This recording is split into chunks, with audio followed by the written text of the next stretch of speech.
मीर बोल रहा मैं गुजराती मीडियम से हूँ। बेटा एग्जाम तो या तो हिंदी मीडियम में होगी या इंग्लिश मीडियम में होगी, गुजराती मीडियम में तो नहीं लिख पाएगा तुम। गुजराती हमें आती भी नहीं ज्यादा। केम छो मजा में हो, इसके अलावा नहीं आती। आती क्या?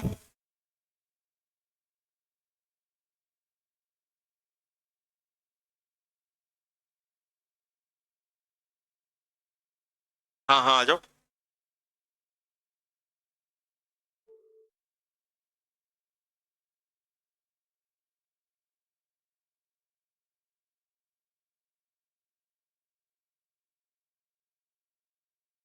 अच्छी बात है बेटा, कॉन्सेप्ट तो बेटा सब समझ में आना चाहिए, फिर उसको लिख लो आप अपने हिसाब से।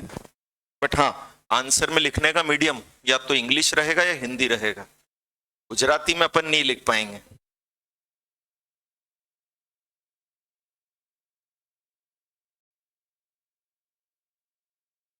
चलो स्टार्ट करते हैं, है ना। क्या पढ़ा था कल अपन ने?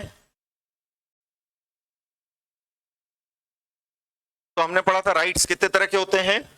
दो तरह के। कौन कौन से? लीगल राइट्स क्या थे? राइट्स। कॉन्ट्रेक्चुअल राइट्स क्या थे? हाँ।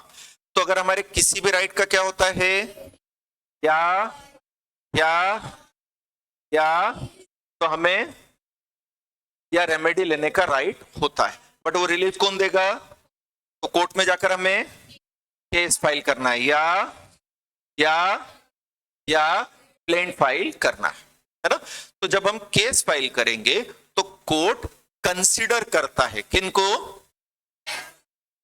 एंड फैक्ट्स एंड सर्कमस्टेंसेस को कंसीडर करके ही कोर्ट क्या देता है?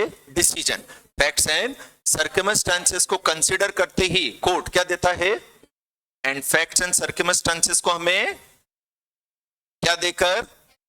तेज आवाज निकालो, है ना। फैक्ट्स एंड सर्कमस्टेंसेस को हमें क्या देकर? एविडेंस देकर। फिर प्लेंटिफ कौन होता है? जो केस फाइल करता है। डिफेंडेंट कौन होता है? जिसके अगेंस्ट केस फाइल हुआ है ना। तो प्लेंटिफ क्या लगाता है? एलिगेशंस मतलब क्या बताया था मैंने? क्लेम, आरोप। और डिफेंडेंट अपना क्या करता है? तो प्लेंटिफ को और डिफेंडेंट को जो जो चीजें कोर्ट में क्या करनी है ताकि उनके फेवर में क्या आ सके, तो उसे हम क्या बोलते हैं? क्या क्लॉजेस मतलब क्या थे? रीजन। और एक्शन मतलब क्या था? और to proceed against someone. Clear है? ये हो गया था कल अपना। फिर अपन ने चालू किया था जजमेंट, डिक्री और ऑर्डर, है ना। तो क्या पढ़ा था अपन ने? जजमेंट क्या बताया था सिंपल वर्ड में? कोर्ट का क्या होता है जो? हाँ बोलो बेटा। कोर्ट का क्या होता है जो? उसे क्या बोलते हैं? जजमेंट बोलते हैं। कितने तरह का होता है? Very good. कौन कौन सा आप कल आए थे?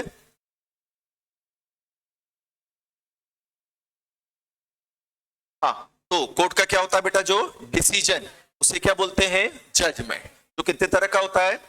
Very good. कौन कौन सा? ये सिंपल था। लीगली हमने पढ़ा था कि कोर्ट जब क्या दे देती है अपना, और उसमें क्या बताती है काहे के, तो उसे क्या बोलते हैं? तो हमने बोला था कोर्ट की डिक्री प्लस उसके reason is equal to, very good, court का प्लस उसके इज इक्वल टू जजमेंट। तो कोर्ट जब भी डिसीजन देता है उसे डिसीजन के क्या बताने पड़ते हैं? वेरी गुड, बोलो। कोर्ट जब भी क्या देता है? डिसीजन देता है, तो उसे डिसीजन के क्या बताने पड़ते हैं? क्या बताने पड़ते हैं? रीजंस। ठीक है। बिना ग्राउंड्स के क्या नहीं आता है? डिसीजन। तो जब डिक्री आएगी तो डिक्री के भी क्या बताए जाएंगे? तो वो दोनों मिलकर क्या कहलाता है? और जब क्या आएगा तो ऑर्डर के भी क्या बताए जाएंगे? तो दोनों मिलकर क्या कहलाएगा? जजमेंट। फिर हमने पढ़ा था डिक्री होने के लिए क्या होना जरूरी है? कि पार्टीज के क्या थे जो वो कैसे, ठीक है, है ना। चलो यहां से अपन फिर से देख लेते हैं, स्टार्ट करते हैं यहां से अपन। तो अब अपन काई की डेफिनेशन देख रहे हैं। हालांकि लास्ट लेक्चर में अपन ने डिग्री की डेफिनेशन पढ़ी थी, बट यहीं से स्टार्ट कर लेते हैं, इसके ऊपर का अपन ने रिवाइज कर लिया। ठीक है, चले देखते हैं। तो डिग्री मतलब सबसे पहले क्या होता है, फॉर्मल एक्सप्रेशन। मतलब मैंने बताया था कि भाई वो डिसीजन कैसे होगा, कैसे नहीं होगा। तो कोर्ट जब भी जजमेंट देता है वो कैसे होता है, राइटिंग में, कैसे नहीं होता है, ओरल।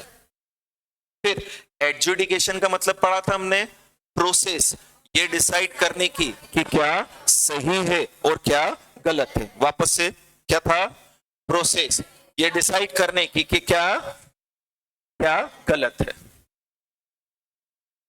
यह आया समझ में। तो कोर्ट क्या करता है, मतलब कोर्ट क्या चलाता है, प्रोसेस, जिसमें कोर्ट क्या करेगा, डिसाइड कि क्या और क्या गलत। ठीक है, एंड जो सही या गलत है उसे फॉर्मली एक्सप्रेस कर देगा। वो जो सही और गलत है उसे फॉर्मली मतलब राइटिंग के अंदर बता देगा। ठीक है, फिर डिक्री में कोर्ट क्या करता है, कॉन्क्लूसिवली मतलब फाइनली। कॉन्क्लूसिवली मतलब क्या करता है, कॉन्क्लूसिवली क्या करता है, डिटरमाइन करना मतलब डिस्प्यूट को सॉल्व कर देना। क्या डिटरमाइन करता है, किसके राइट्स। तो डिक्री के अंदर पार्टीज के राइट्स डिटरमाइन होना जरूरी है। वो भी कैसे, वापस से बोलो, काय में, डिक्री में पार्टीज के होना जरूरी है, वो भी कैसे।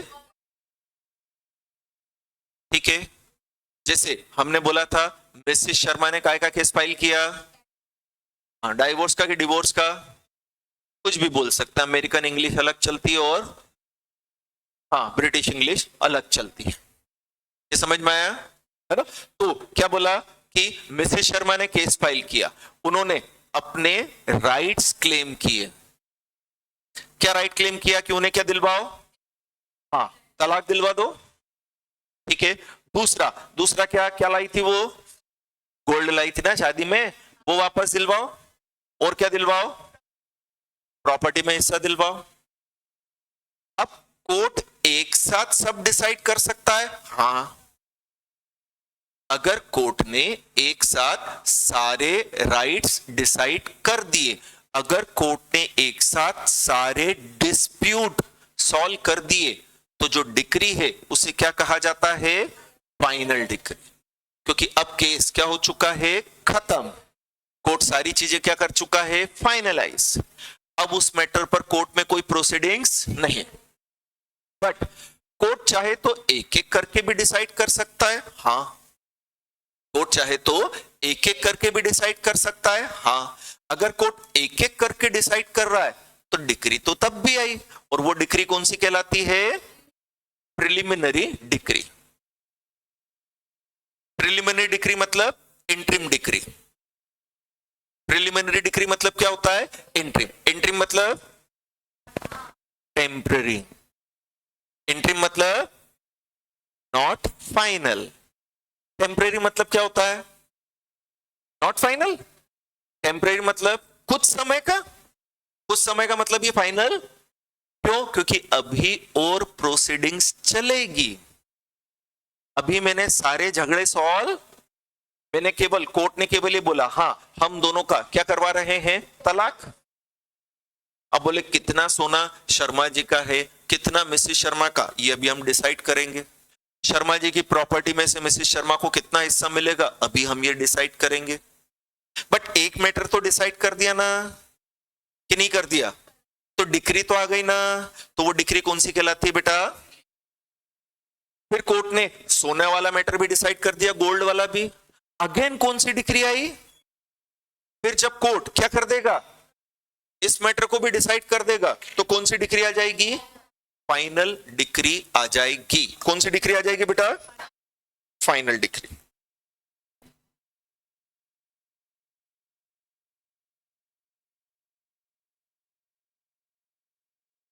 समझ में आया ये? क्या समझ में आया बोलो? डिक्री कितने तरह की होती है? सिंपल वर्ड में लो, डिक्री कितने तरह की होती है? बोले सारे झगड़े सॉल्व कर दिए क्या? हाँ, तो डिक्री कौन सी है?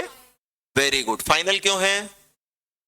अब कुछ बचा नहीं है ना कोर्ट के पास सॉल्व करने के लिए आपके झगड़े में से। बट अगर सारे झगड़े सॉल्व, अभी भी कुछ चीजें, तो वो कौन सी डिक्री होती है? प्रिलिमिनरी, है ना? जैसे हमने बोला था कि चोपड़ा जी ने अपनी हाउस प्रॉपर्टी काय पर दी थी? किसको? कितने साल के लिए? क्या ट्रांजैक्शन है बोलो? चोपड़ा जी ने अपना मकान किराए पर दिया, किसको? भल्ला जी को। कितने साल के लिए? अब 1 साल बाद चोपड़ा जी को उनके मकान का क्या मिल जाएगा? पोजीशन। क्या भल्ला जी ने पोजीशन दे दिया? हाँ, तो कोई झगड़ा ही नहीं हुआ। झगड़ा नहीं हुआ तो हम कोर्ट जाएंगे ही नहीं। बट साल भर खत्म हो गया है और भल्ला जी पोजीशन नहीं दे रहे, तो चोपड़ा जी के राइट्स का क्या हो गया? इन्फ्रिंजमेंट। इन्फ्रिंजमेंट मतलब वायलेशन। तो अब चोपड़ा जी कहां जाएंगे? वो बोलेंगे मेरा राइट बनता है, मुझे मेरे मकान का पोजीशन वापस मिलना चाहिए, दिलाओ। फिर पिछले 4 महीने का रेंट भी बचा था तो वो बोलेगा 4 महीने का किराया भी बचा, वो भी दिलाओ। फिर मालूम पड़ा इसने मकान में तोड़फोड़ कर रखी, तो हम बोलेंगे यार कंपनसेशन भी दिलाओ यार, ₹1,00,000 का कंपनसेशन चाहिए, इसने तोड़फोड़ करी। तो चोपड़ा जी ने कितने राइट्स क्लेम किए? क्या तीनों कोर्ट एक बार में डिसाइड कर सकता है? हाँ। अगर तीनों एक बार में, तो वो कौन सी डिक्री आ गई? वेरी गुड, फाइनल डिक्री आ गई। बट पहले कोर्ट ने क्या दिलवाया? तो भी डिक्री तो आई ना, तो वो कौन सी डिक्री हो जाएगी? फिर कोर्ट ने बोला कि क्या पे करो, तो भी कौन सी डिक्री आई? फिर क्या बोला कोर्ट ने? अब सब कुछ खत्म हो गया, अब कुछ बचा डिसाइड करने के लिए, अब कौन सी डिक्री आ गई? क्योंकि अब केस डिस्पोज्ड ऑफ हो गया है। कौन सा वर्ड यूज किया मैंने? डिस्पोज्ड ऑफ मतलब खत्म। ये आया समझ में? तो डिक्री कितने तरह की हो गई बेटा? Very good. कौन कौन सी? फाइनल। क्लियर है? बट हाँ, डिक्री चाहे कौन सी हो, चाहे कौन सी हो, क्या होना जरूरी है? पार्टीज के राइट्स कॉन्क्लूसिवली डिटरमाइन होना जरूरी। चाहे डिक्री प्री हो, चाहे कौन सी हो, फाइनल, पार्टीज के होना जरूरी, बहुत जरूरी। समझ में आया? आगे बढ़े अपन। फिर हमने पढ़ा था जो डिक्री वो ऑर्डर होता है, ये पढ़ा था ना अपन ने। बोलो क्या नहीं है जो? वो क्या होता है? डिक्री के लिए क्या जरूरी है? पार्टीज के राइट्स कॉन्क्लूसिवली डिटरमाइन होना। फिर बोलो डिक्री के लिए क्या जरूरी है? अगर कोर्ट का डिसीजन आया है जिसमें पार्टीज के राइट कॉन्क्लूसिवली डिटरमाइन हो रहे हैं, तो वो डिसीजन क्या कहलाएगा? डिक्री। बट अगर कोर्ट का डिसीजन आया है जिससे पार्टीज के राइट कॉन्क्लूसिवली डिटरमाइन, तो वो डिक्री, और जो डिक्री नहीं है वो क्या कहलाता है? ऑर्डर। जैसे हमने देखा था, कोर्ट ने बोल दिया अभी जितना सोना है हम डिसाइड करते हैं, इसमें से शर्मा जी का कितना है और मिसेस शर्मा का कितना है, आप कहां जमा कर दो अभी ये कोर्ट में। तो क्या पार्टीज के राइट डिटरमाइन हुए क्या? यार पार्टीज के राइट तब डिटरमाइन होते हैं जब उनके फेवर या अगेंस्ट में डिसीजन आए। अगर ये बोल दिया जाता कि ये पूरा गोल्ड मिसेस शर्मा का है, तो उनके फेवर में आया, मतलब शर्मा जी के अगेंस्ट में आया, तो राइट डिटरमाइन हो गए। अगर कोर्ट बोल देता है पूरा गोल्ड किसका है? शर्मा जी का, तो शर्मा जी के फेवर में आया और मिसेस शर्मा के अगेंस्ट, तो इनके फेवर में डिटरमाइन हो गया, उनके अगेंस्ट। बट अभी तो कोर्ट ने बोला ही नहीं है गोल्ड किसका है। कोर्ट तो क्या बोल रहा है? हम देखते हैं। अब तब तक हम ये गोल्ड शर्मा जी के पास रखें या मिसेस शर्मा के पास? मान लो अगर शर्मा जी के पास रखवाया और कल से वो मिसेस शर्मा का निकला, तो शर्मा जी का नुकसान हो जाएगा। मिसेस शर्मा ने भेज दिया तो, या मिसेस शर्मा के पास रखवाया और बाद में किसका निकला, तो नुकसान हो जाएगा ना। तो कोर्ट बोला हमारे पास रख दे यार, हम ऐसा कैसा वापस करा देंगे।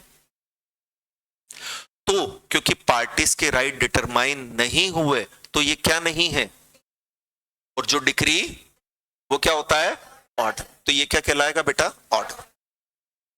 इनफैक्ट इतना अपन कल पढ़ चुके थे, ये तो मैंने रिकॉल ही करवाया वापस से, क्योंकि लिंक बनेगी तो आगे का पढ़ोगे। अभी डिक्री और ऑर्डर आधा हुआ है, आज का पूरा लेक्चर डिक्री और ऑर्डर में ही खत्म हो जाएगा, इतना बड़ा है। और कल ही मैंने बोला था ये सबसे इंपॉर्टेंट क्वेश्चन है इस चैप्टर का, जिसपे फ्रिक्वेंटली क्वेश्चन आते हैं। ठीक है, आगे बढ़े अपन, बोलो, चुप नहीं बैठना है। देखो बेटा, JIGL की लैंग्वेज इजी नहीं है, बट ये बहुत इंटरेस्टिंग। लैंग्वेज इजी नहीं है इस सेंस में, क्योंकि इसमें लीगल वर्ड ज्यादा है, जिनका मीनिंग अगर अपन याद कर लेंगे तो चीजें अपने आप याद हो जाएगी। लॉट ऑफ थोड़ी होता है, केवल वो हमें समझ में नहीं आता है। क्यों? क्योंकि जो वर्ड्स यूज हुए उनका मतलब हमें मालूम नहीं। उनका मतलब अगर हम याद कर लेंगे, लीगल वोकेबुलरी अपनी इंप्रूव कर लेंगे, सारी चीजें इन ऑर्डर हो जाएगी, कोई दिक्कत वाली बात नहीं है ना। इसलिए मैं आपको हर वर्ड का सिंपल मीनिंग बता देता हूं, वो याद करो, लेकिन रिवाइज करते समय लीगल वर्ड ही बोलो, क्योंकि अपने को एग्जाम में तो लीगल वर्ड ही लिखना है, तभी ज्यादा अच्छे नंबर मिले। ठीक है, बोलो, चल पढ़ो क्या लिखा है।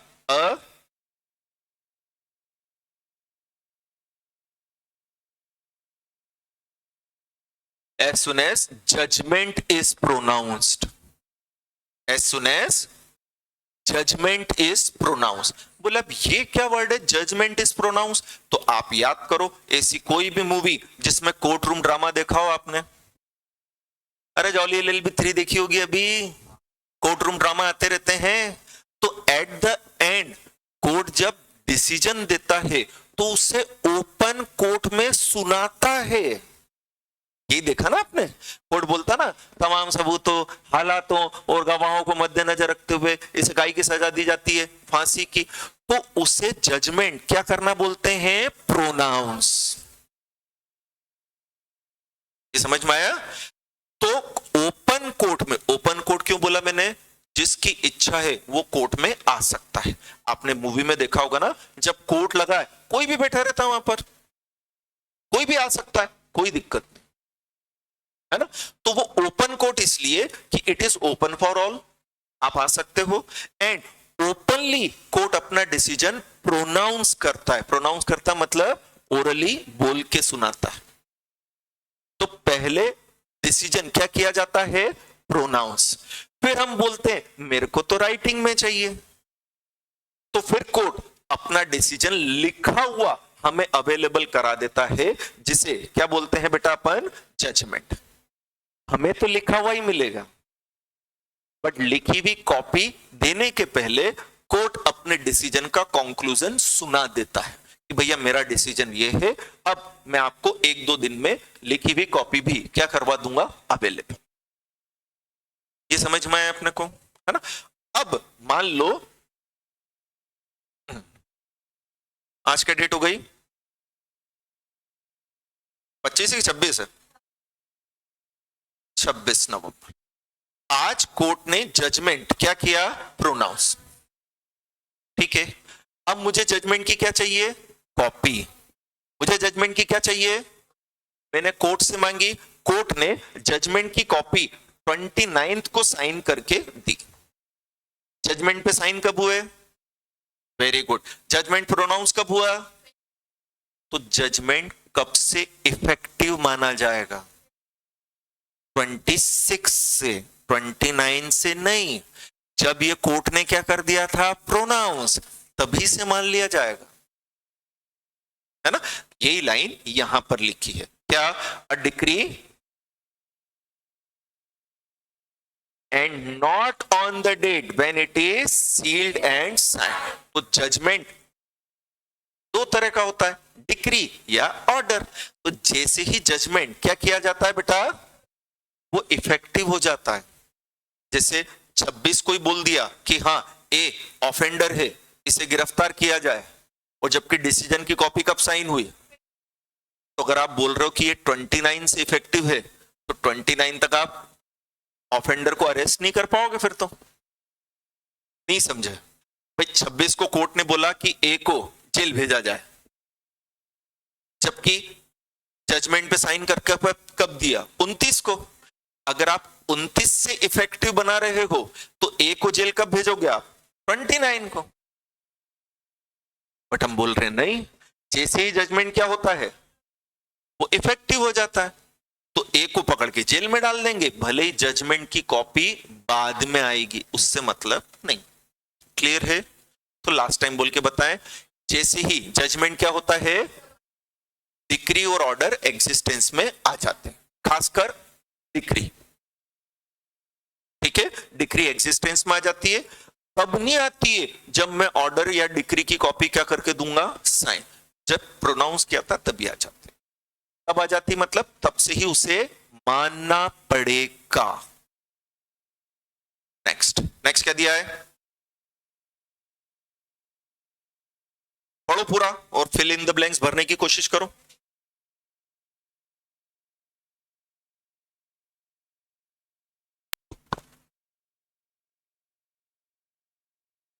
क्या लिखा है, डिक्री इज प्रिलिमिनरी की फाइनल, अरे फर्दर प्रोसीडिंग्स बची ना भी। परिणीता पढ़, क्या लिखा है, कौन सी डिक्री, प्रिलिमिनरी की फाइनल। तो आगे पढ़ के जज करो ना कि अगर further proceedings before suit can be, तो डिक्री कौन सी हुई। हाँ, फिर फाइनल कैसे बोल रहे हो तुम। ठीक है, चलो ये पढ़ो, when then final decree comes into exist. तो थोड़ा दिमाग चलता रहे, इसलिए फिल इन द ब्लैंक्स दिए ताकि अपन प्रैक्टिस करते रहे। हाँ, जो मैंने पढ़ाया अब यहां लिखकर, ये पूरा पैराग्राफ आप एग्जाम में लिख सकते हो, कोई दिक्कत वाली बात नहीं। क्लियर हुआ ये, है ना। तो डिक्री क्या मानी जाती है बेटा, प्रिलिमिनरी, अगर मतलब कोर्ट में अभी भी केस चल रहा है, बट अगर केस पूरी तरह से क्या हो गया है, तो कौन सी डिक्री आ गई है, फाइन। ठीक है, प्रिलिमिनरी डिक्री जो है वो फाइनल डिक्री पर डिपेंडेंट नहीं होती है, जबकि इसका उल्टा होता है, final decree dependent and subordinate होती है। किससे, प्रिलिमिनरी डिक्री से। बोल के बताओ क्या बोला, मतलब मैं समझा रहा हूं, बोलो क्या बोला है, ये बोलो, ये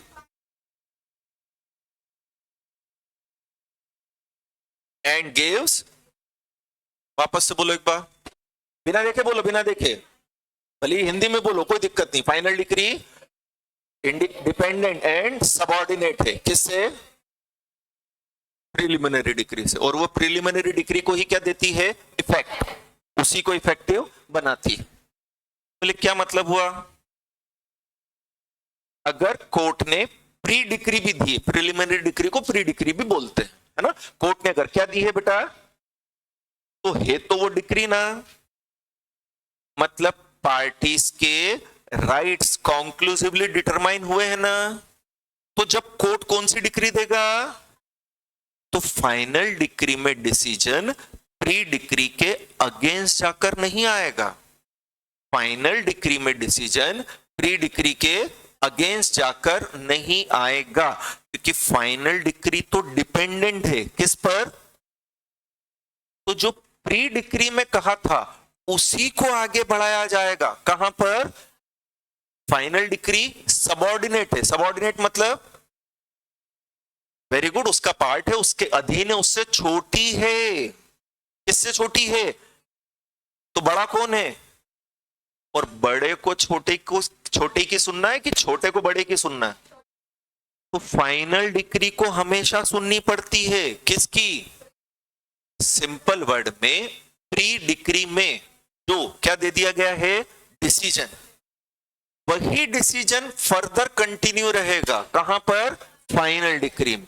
फाइनल डिक्री में प्री डिक्री के डिसीजन को चेंज, जैसे कोर्ट ने बोल दिया क्या, तलाक तलाक तलाक, कौन सी डिक्री आई, क्योंकि अभी दो बच्चा है, फिर कोर्ट ने क्या दिलवा दिया, सोना, कौन सी डिक्री आई, फिर कोर्ट ने क्या दिलवाई।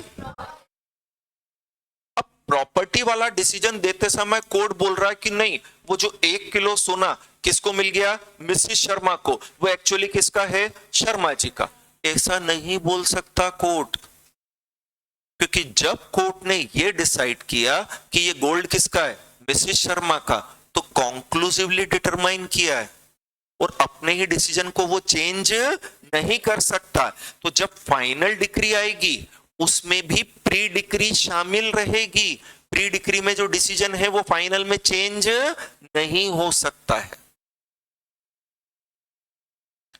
क्या है समझ में अपने को।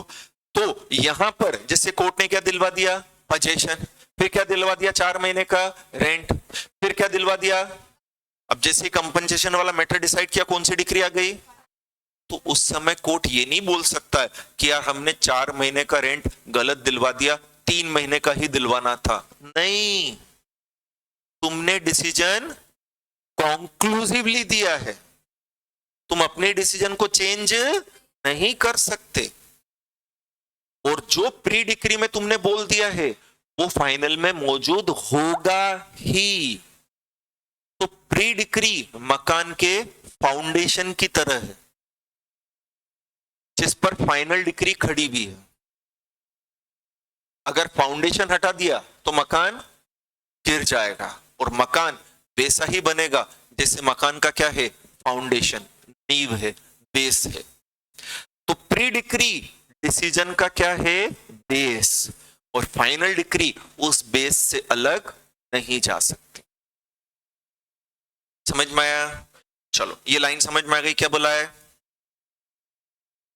फाइनल डिक्री क्या है, किसके ऊपर डिपेंडेंट है, मतलब जो किसने कहा था वही फाइनल को मानना पड़ेगा। फाइनल डिक्री क्या है, छोटी है, सबऑर्डिनेट मतलब हमसे छोटा ना, किससे छोटी है ये, प्री डिक्री से, मतलब जो कौन बोल रहा है बड़ा वो किसको मानना पड़ेगा, छोटे। ठीक है। जबकि कौन सी decree is not dependent on final, अरे पहले कौन आया, वो बड़ा है ना, फाइनल तो बाद में आ रहा है ना। क्लियर है बेटा, बोलो। चलो पढ़ो क्या लिखा है, pre decree ascertain what is to be done, क्या होना चाहिए, एंड फाइनल डिक्री उसी के बेसिस पर बताती है कि हमारा ये फाइनल रिजल्ट है। प्री डिक्री में जो बोला था फाइनल डिक्री में वही रहेगा, चेंज नहीं होता। ये आया समझ में, बोलो। चलो ये पॉइंट में समझाता हूं। पहले अब अपील ऑर्डर पढ़ते हैं, फिर दोनों में कंपैरिजन और वो पॉइंट बताता हूं, है ना। पढ़ें, ऑर्डर क्या लिखा है,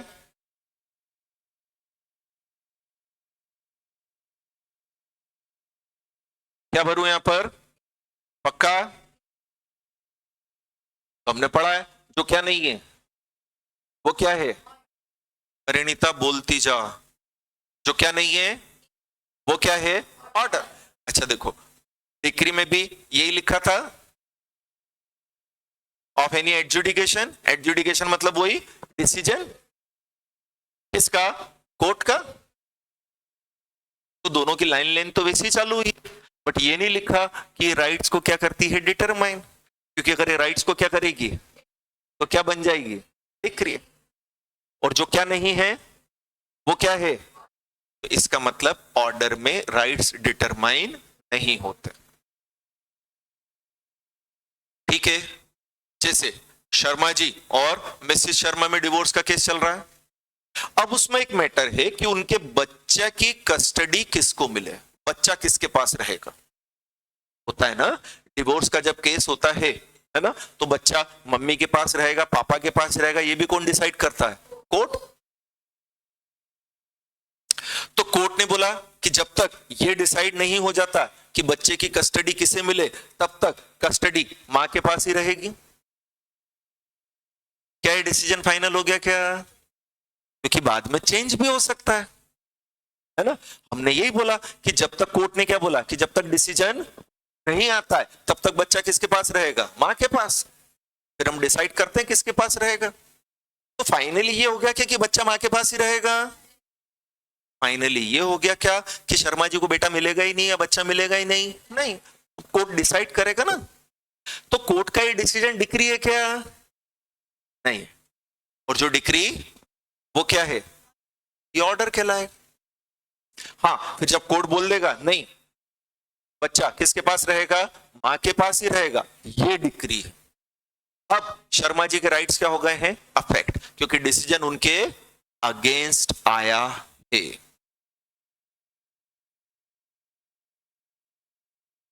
कुछ टाइम के लिए राइट्स अफेक्ट हुए हैं, बट मैक्सिमम केस में कोर्ट यही बोलता बेटा कि बच्चा अभी जिसके पास है उसी के पास रहने दो, है ना।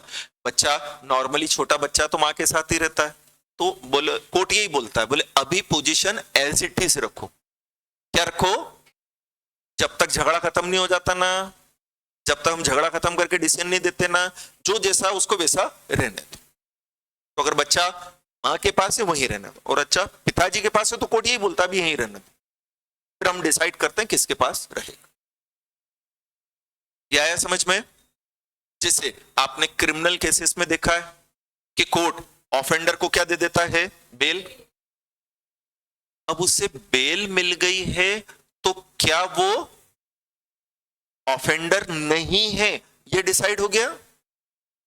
क्या वो ऑफेंडर है, ये डिसाइड हो गया। तो डिसीजन तो नहीं आया बेटा अभी फाइनल वाला। तो ये बेल का डिक्री नहीं कहलाएगी, ये क्या कहलाएगा, ऑर्डर।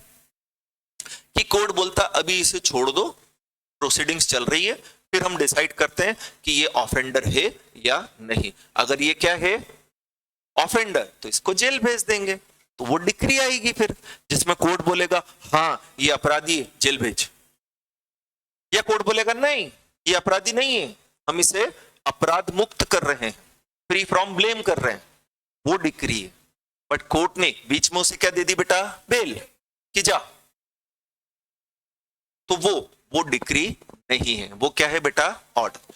ये सब मैं एग्जाम्पल दे रहा हूं, आपको चीज समझना पड़ेगी कि जो राइट्स क्लेम किए थे उनके बारे में डिसीजन आया क्या, हाँ, फिर भले ही वो फेवर में आया हो चाहे अगेंस्ट, वो डिक्री। बट जो राइट्स मैंने क्लेम किए थे अभी तक कोर्ट ने उसे डिसाइड फिर भी डिसीजन दे दिया, तो वो ऑर्डर। ये सब एग्जाम्पल है बेटा, एग्जाम्पल तो केस टू केस वरी कर सकते हैं। बेसिक चीज ध्यान रखो, डिक्री के लिए राइट्स फेवर या अगेंस्ट जाना जरूरी, जबकि ऑर्डर के केस में ऐसा कुछ नहीं। क्लियर है? अरे बोलो, आगे बढ़े अपन। चलो अब डिक्री और ऑर्डर में डिफरेंस देख रहे हैं अपन।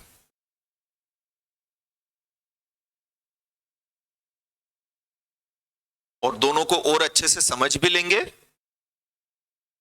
डिक्री और ऑर्डर।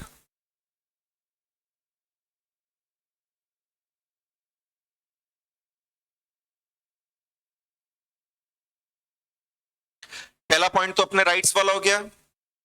यहां राइट्स क्या हो जाएंगे, कॉन्क्लूसिवली डिटरमाइन। बेटा जो बोलोगे वो याद रहेगा, और जो याद रहेगा वही लिख कर आओगे। और यहां कॉन्क्लूसिवली डिटरमाइन नहीं। पहला पॉइंट तो यही हो गया डिफरेंस का अपना, ठीक है। फिर डिग्री कितने तरह की हो गई, कौन कौन सी, प्रिलिमिनरी और ऑर्डर हमेशा फाइनली होता है बेटा, प्रिलिमिनरी नहीं होता। ऑर्डर हमेशा कैसा होता है, फाइनल, वो प्रिलिमिनरी नहीं होता, ठीक है।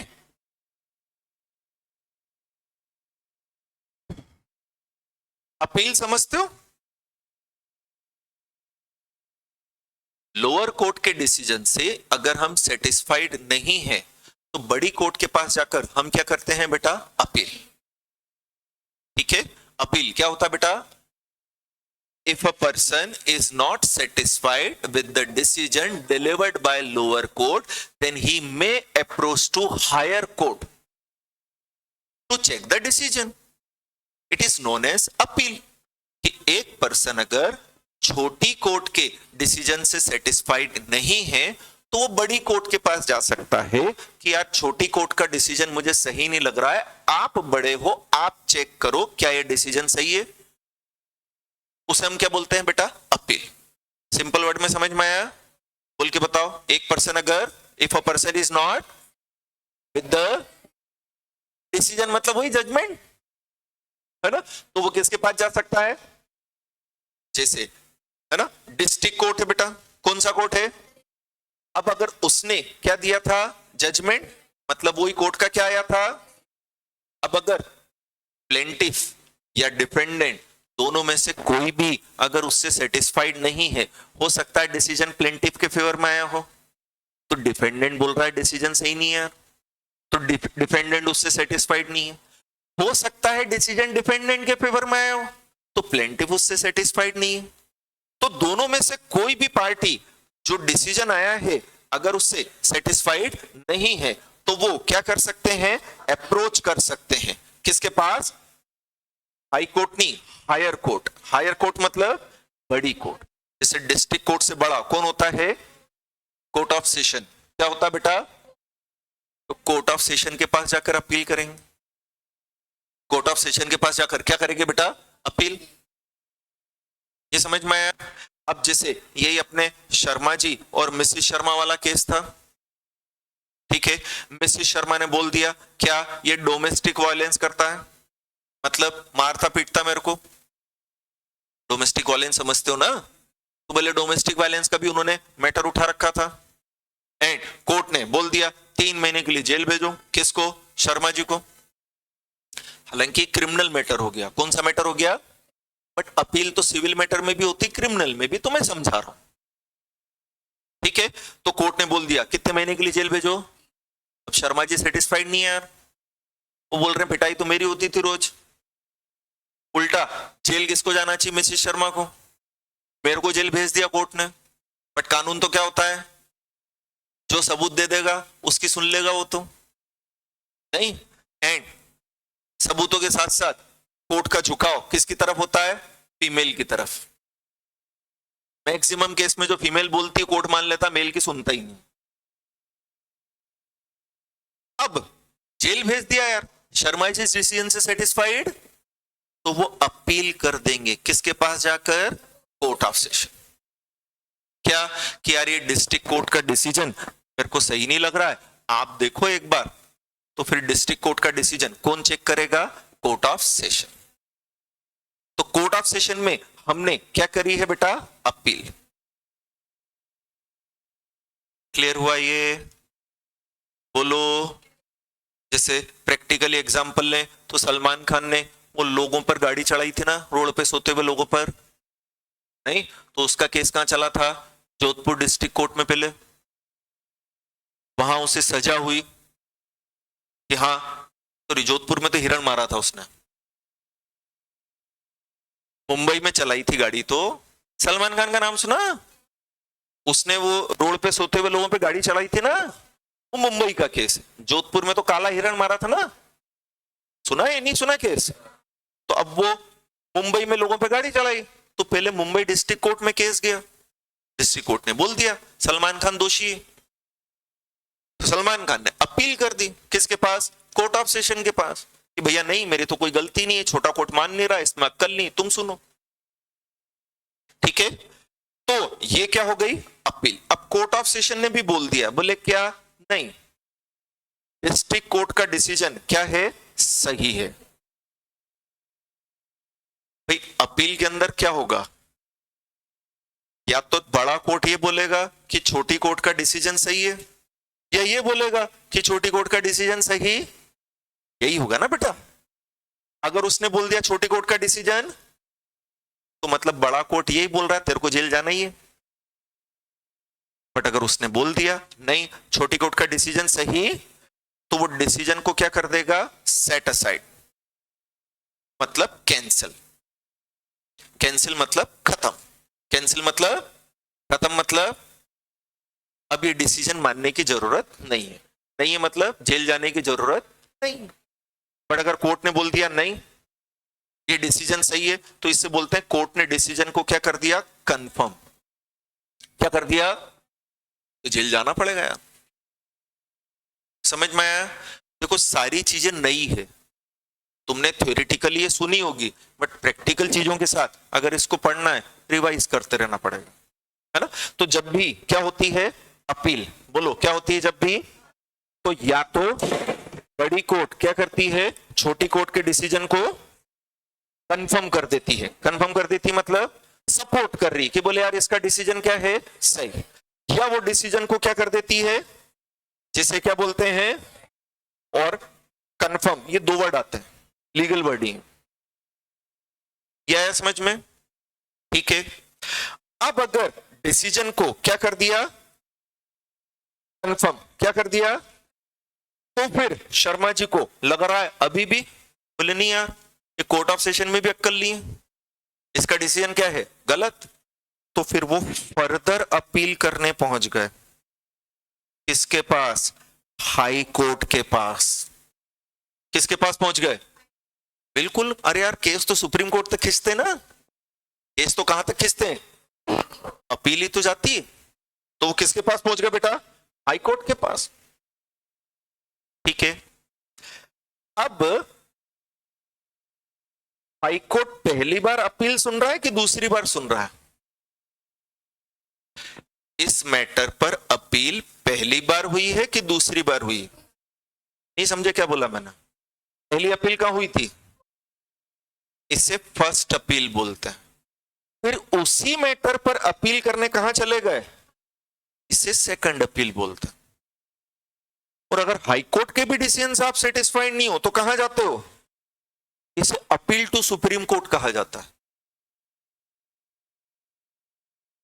अपील भी बेटा चार तरह की होती है, अपील कितने तरह की होती है, first appeal, second appeal, appeal to, appeal against order, चौथी तो बताई नहीं अभी मैं, ये तीन समझ में आया। कोर्ट का क्या आया, डिसीजन, बोलो जल्दी से बेटा, कोर्ट का क्या आया, जिससे हम सेटिस्फाइड, तो हम अपील करने चले गए, क्या हमने पहली बार अपील की है उस मैटर पर, हाँ या ना, तो ये कौन सी अपील हो जाएगी, कौन सी अपील हो जाएगी, फर्स्ट अपील हो जाएगी। फिर उसका भी डिसीजन आ गया, हम फिर सेटिस्फाइड, तो हमने वापस से अपील कर दी, अब फर्स्ट अपील हुई या पहली बार अपील हुई दूसरी बार हुई, तो ये कौन सी अपील कहलाएगी, सेकंड अपील। समझना पड़ेगा आपको, चारों चीजें समझना पड़ेगी, तीन ही बता रहा हूं अभी, तो चौथी अभी बताता हूं। हम फिर भी सेटिस्फाइड नहीं है, तो मेरे पास तीसरा रास्ता भी है, अपील टू सुप्रीम कोर्ट। सबसे बड़ा कोर्ट कौन सा है, बस वहां जाकर मेरी लिमिट खत्म हो जाएगी। हालांकि कुछ केसेस में प्रेसिडेंट के पास भी जा सकते हैं, कुछ केसेस में कहां जा सकते हैं वो देखेंगे अपन आगे, अभी आप ये तीन चीज समझो। अगर मैं पहली बार अपील कर रहा हूं तो वो क्या हो गई, तेज आवाज निकालो, पूरा बोलना, फर्स्ट अपील नहीं पूरा बोलो, अगर डिसीजन के अगेंस्ट पहली बार अपील हुई ना तो वो क्या हो जाएगी, दूसरी बार हुई तो तीसरी अपील नहीं होती है वो तीसरी अपील, बट थर्ड अपील नहीं बोलते हैं, क्या बोलते हैं, appeal to supreme court, third appeal नहीं बोलते हैं, ये तीसरे नंबर की, बट थर्ड अपील नहीं बोलेंगे, क्या बोलेंगे, अपील टू सुप्रीम कोर्ट। क्या है समझ में? तो लास्ट टाइम जब कोर्ट का क्या आता है बेटा, डिसीजन, अगर कोई भी पर्सन चाहे प्लेंटिफ हो चाहे डिफेंडेंट हो, अगर डिसीजन से सेटिस्फाइड नहीं है, अगर कोर्ट का क्या आया बेटा, डिसीजन, चाहे कौन है प्लेंटिफ चाहे कौन है डिफेंडेंट, अगर वो डिसीजन से सेटिस्फाइड तो उसके पास हमेशा राइट होता है कि वो क्या कर सकता है, अपील। जब वो पहली बार अपील करता है तो उसे उसके डिसीजन से भी अगर कोई सेटिस्फाइड, सेकंड अपील होती, वहां से भी सेटिस्फाइड नहीं हो तो अपील टू सुप्रीम कोर्ट होती। ये समझ में आया, पक्का? तो कोर्ट के डिसीजन के अगेंस्ट हम क्या करते हैं, वेरी गुड, बोलो फटाफट से, डिसीजन मतलब जजमेंट बोलूं? अब मैं टेक्निकली आ रहा हूं, अभी मैंने सिंपल समझाया था, अब मैं लीगली आ रहा हूं, है ना। कोर्ट के डिसीजन के अगेंस्ट हम क्या करते हैं? अपील। डिसीजन मतलब क्या हो गया? डिसीजन मतलब क्या हो गया? कितने तरह का होता है? कौन सा? कौन कौन सा बेटा? तो मैं बेसिकली जजमेंट के अगेंस्ट अपील कर रहा हूं, इसका मतलब या तो मैं अपील डिक्री के अगेंस्ट कर रहा हूं या ऑर्डर। ठीक है। कोर्ट का डिसीजन क्या कहलाता है? जजमेंट। जजमेंट कितने तरह का होता है? दो, डिक्री और। तो अगर मैं जजमेंट के अगेंस्ट क्या कर रहा हूं, इट मींस या तो डिक्री आई होगी या, तो मैं किसके अगेंस्ट अपील कर रहा हूं? या तो, या, समझ में आया? हर डिक्री के अगेंस्ट अपील होती है, हर डिक्री के अगेंस्ट क्या होती है? अपील। बट हर ऑर्डर के अगेंस्ट अपील नहीं होती है। ये अपना तीसरा डिफरेंस। हर डिक्री के अगेंस्ट क्या होती है? Every decree is appealable. क्या वर्ड बोला मैंने? अपीलेबल। अपीलेबल मतलब इसके अगेंस्ट अपील हो सकती। नॉट अपीलेबल मतलब जिसके अगेंस्ट अपील नहीं हो सकती। तो एवरी डिक्री इज अपीलेबल मतलब जिसके अगेंस्ट क्या होती है? अपील। बट हर ऑर्डर के अगेंस्ट अपील नहीं होती। समझ में आया? फिर डिक्री के अगेंस्ट तो फर्स्ट अपील भी होती है, सेकंड अपील भी, even appeal to supreme court भी होता है।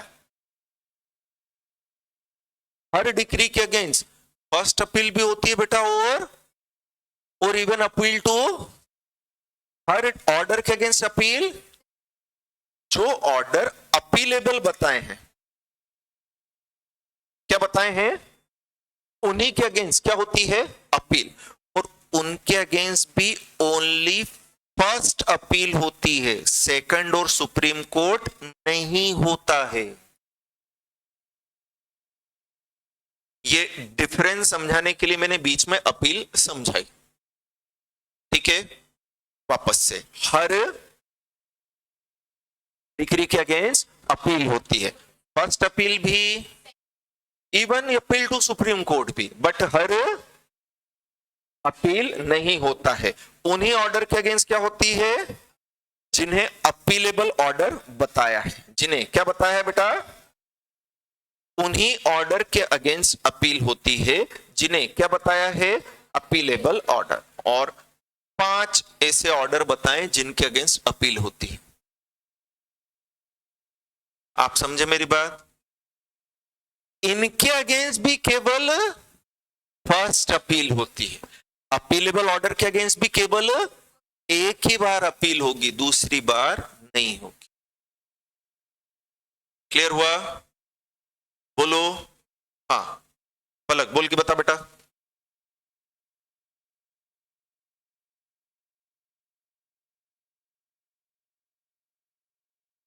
हर डिक्री के अगेंस्ट, ये बोलना भूल गए अपन। हाँ, जबकि अपील होती, वो भी केवल इनके अगेंस्ट भी सेकंड अपील तो होती ही नहीं। डिफरेंस समझ में आ गया ना बेटा?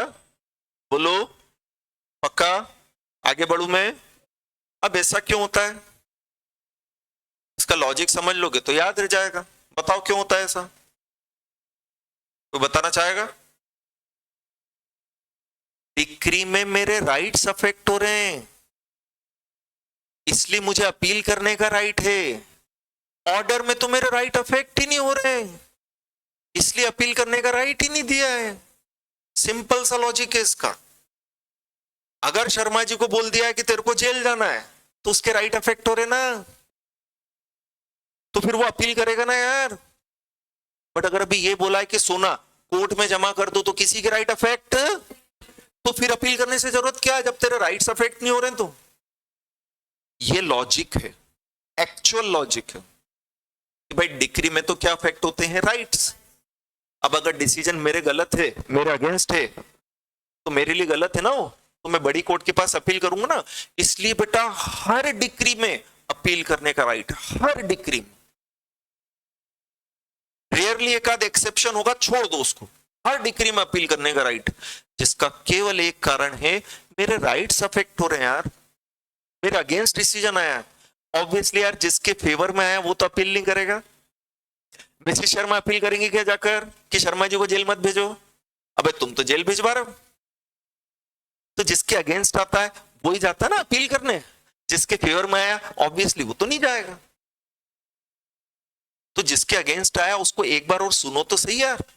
इसलिए हर डिक्री के अगेंस्ट क्या होती है बेटा, first appeal, second appeal, appeal to supreme court.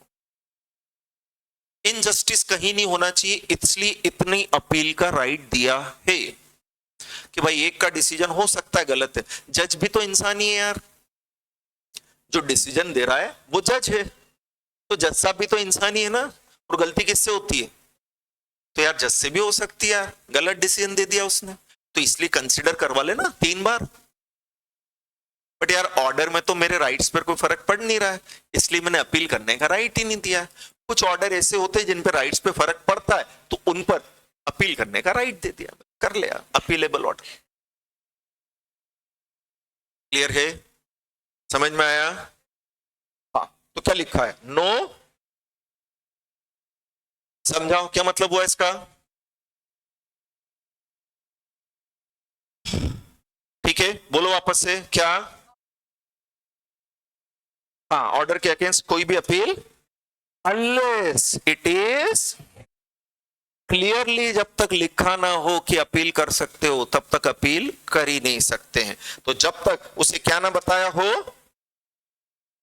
तब तक आप अपील, और डिक्री के केस में लिखते ही नहीं आप अपील कर सकते हो, लिखा है तो बहुत अच्छी बात है, कहीं नहीं लिखा तो भी आप अपील कर सकते, बिल्कुल कर सकते।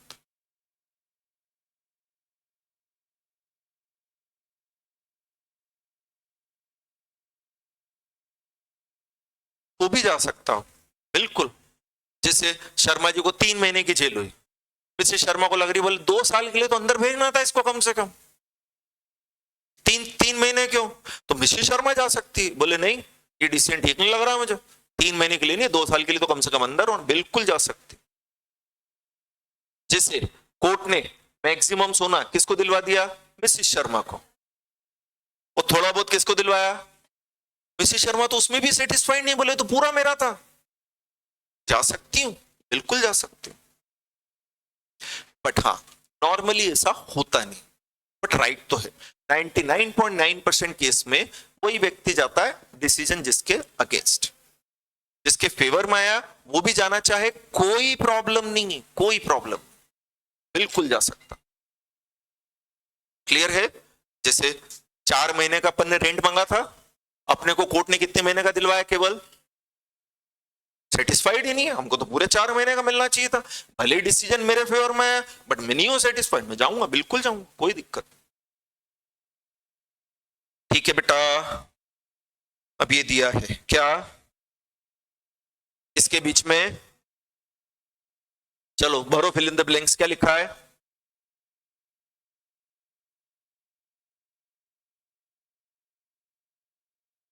हाँ, क्या भरूं? यहां डिक्री भर दूं तो ऊपर वाले में डिक्री आएगा, और यहां क्या आएगा, पक्का? Are you sure? चलो फिर, what is always appealable?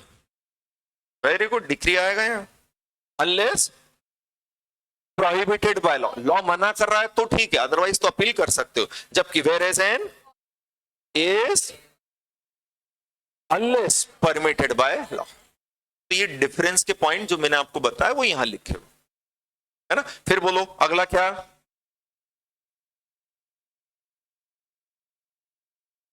Very good, जबकि,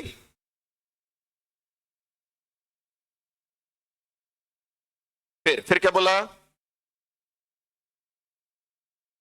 जबकि बताया था ना मैंने कि भाई डिक्री कैसी हो सकती है, प्रिलिमिनरी भी और ऑर्डर तो हमेशा, इसलिए तो अपील नहीं करते उसके अगेंस्ट, फाइनल है, खत्म। कर लोगे पक्का? चले, डाउट हो तो पूछ लो, आगे कल करते हैं अपन। कल अकाउंट्स की क्लास रहेगी बेटा, है ना? सर 2 दिन बाहर थे, कल से रेगुलर सारी क्लास रहेगी। चलो, कोई डाउट हो तो पूछ लो।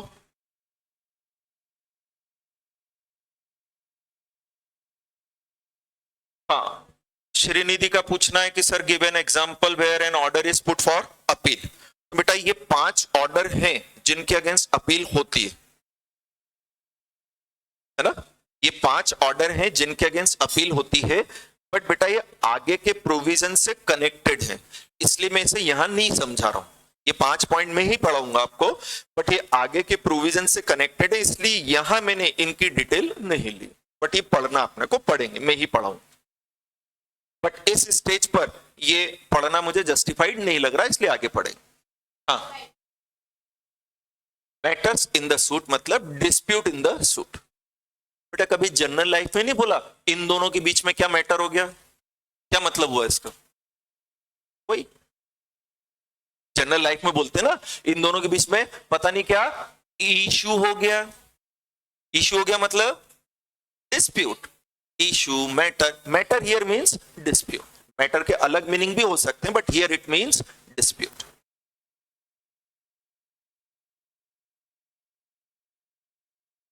श्रीनिधि क्लियर है? Sir, can difference between decree and order be asked from this topic? Definitely it is asked. Every single line in decree, judgment and order is important. Every single line, है ना? और मैंने भी आपको हर लाइन पढ़ाई ही है, ठीक है? 2 चीज छोड़ी है मैंने, ये आपको नहीं बताया है एंड ये 5 पॉइंट्स आपको नहीं बताए, जो मैं आगे आपको बताऊंगा, है ना? क्योंकि आगे के टॉपिक से रिलेटेड है। Otherwise every single line related with judgment, decree and order is important for examination purpose. हाँ बेटा, 5 नंबर का, बस पूरे चैप्टर का वेटेज 5 नंबर का है। देखो 14 चैप्टर्स हैं आपके, कितने? 14। हर चैप्टर का वेटेज कितना है? 5, मतलब कितना हो गया? 70। 2-3 चैप्टर ऐसे एबले हैं जिनमें से 15 नंबर 20 नंबर तक के क्वेश्चन आ जाते हैं, जिसमें से सबसे पहला नंबर है कॉन्स्टिट्यूशन का, उसमें से 10 नंबर का आता ही है। फिर इंटरप्रिटेशन, उसमें से भी 10 नंबर का आता है। और पिछले 2 अटेम्प्ट से बीएनएस, क्योंकि नया आया है, इसमें से 20-20 नंबर के क्वेश्चन आ रहे हैं। अदरवाइज सीधा समझो हर चैप्टर का मिनिमम वेटेज 5 नंबर का है। इसमें से ज्यादा पूछ लेंगे वो एग्जामिनर पर डिपेंड करता है। मैं केवल पास्ट ईयर के एग्जाम में जो क्वेश्चन आए उसके बेसिस पर बोलता हूं, मन से नहीं बोलता हूं। अभी अपन स्कैनर देखेंगे तो उसमें 25 से 30 नंबर तक के क्वेश्चन भी कॉन्स्टिट्यूशन ऑफ इंडिया से आए, 25-25 नंबर के कॉन्स्टिट्यूशन में से। इंटरप्रिटेशन में से भी 15 से 20-20 नंबर तक के आए, बट आपके अटेम्प्ट में भी इतना है ये जरूरी नहीं। बट हाँ, मिनिमम गारंटी हर चैप्टर में से 5 नंबर का आएगा ही। इस लास्ट अटेम्प्ट में कॉन्ट्रैक्ट एक्ट में से 15 नंबर का पूछ लिया था, तो किसी एक चैप्टर में से ज्यादा और बाकी से 5-5, ये तो इनका ट्रेंड। तो सबसे ज्यादा वेटेज है आपका कॉन्स्टिट्यूशन का, फिर है इंटरप्रिटेशन का, फिर है सोर्स ऑफ लॉ का, फिर है कॉन्ट्रैक्ट एक्ट एंड बीएनएस। इनका 5 से ज्यादा का क्वेश्चन आएगा, ये गारंटीड। बट ये सब में पास्ट एग्जाम्स के बेसिस पे बता रहा हूं, मन से कुछ नहीं बोल रहा, ठीक है? Thank you, thank you Mihir.